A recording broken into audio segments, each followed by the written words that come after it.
काहीच ऐकत नाही. काँग्रेसच्या उमेदवारांनी खर्च माघार घेतली आहे. अजून देखील आता ते काँग्रेस वेळ उरलेली आहे. निवडणूक बिनविरोध होईल वाटते. आम्हाला सर्वांना आधीपासून ही निवडणूक बिनविरोध पाहिजे होती. आकाश मोरेजी आपल्या बरोबर आहेत.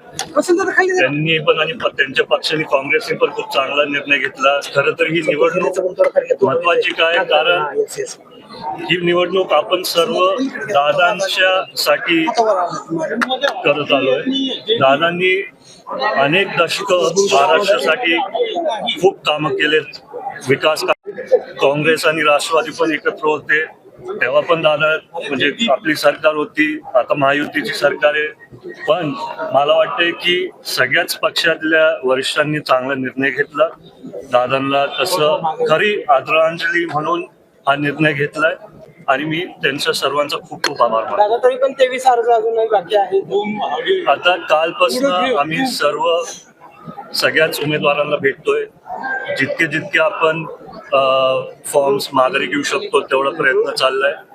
पण ज्यांचे काय उमेदवारांची काय मागणी होती, नाहीतर खरं तर त्यांच्या एकदम छोट्या मागण्या होत्या की आमचं इथं कुठेतरी काम अडकलंय, नाहीतर आम्हाला इथं तरी मदत पाहिजे, नाहीतर आम्हाला तुमच्यापर्यंत पोहोचवून तिथं आधी दिलं नाही, तर असे त्यांचे काय कारणे होते.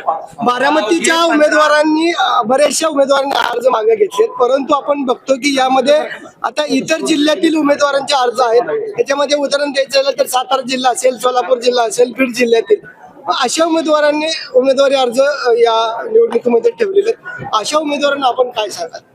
नाही, उमेदवारांना बघा, तुम्हाला मी आधी पण बोललोय, दादा असताना पण मी सारखं बोलत आलोय की सगळ्यांना निवडणूक लढायचा अधिकार असतो. त्यांनी दुसऱ्या जिल्ह्यातल्या लोकांनी तसं निर्णय घेतला असेल, त्यांनी घेतला असेल, पण त्यांना मी काय बोलू शकतो. दादा 53 पैकी आतापर्यंत 27 उमेदवारांनी माघार घेतलेली आहे. अवघे 15 मिनिटं बाकी आहे. बिनविरोध होईल असं तरी वाटत नाही. प्रयत्न तर चालू आहे आमच्या सर्वांचाच. झालं तर चांगलंच होईल, नाही झालं तरी ठीक आहे. कशा पद्धतीने इलेक्शन लढणार आहात?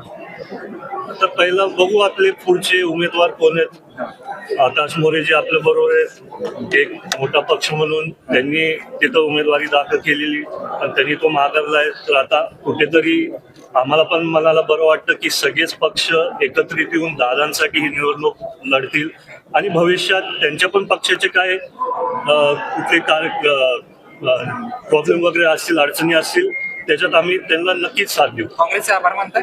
काँग्रेस मी मनापासून खूप खूप आभार मानतो. आता यापुढे तालुक्यात समन्वयाने काम करणार आहेत काँग्रेसला बरोबर घेऊन. यावर मी काहीतरी बोलतो की महाविकास आघाडीचा म्हणजे अजितदादांच्या मनातला जर मुख्यमंत्री झाला महाविकास आघाडीच्या माध्यमातून तर खूप आनंद. 2029 मध्ये आपण तसा प्रयत्न करूया.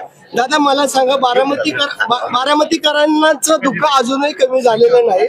हे जर निवडणूक झालीच तर बारामतीकर किती मताधिक्याने वहिनी साहेबांना विजयी करतील?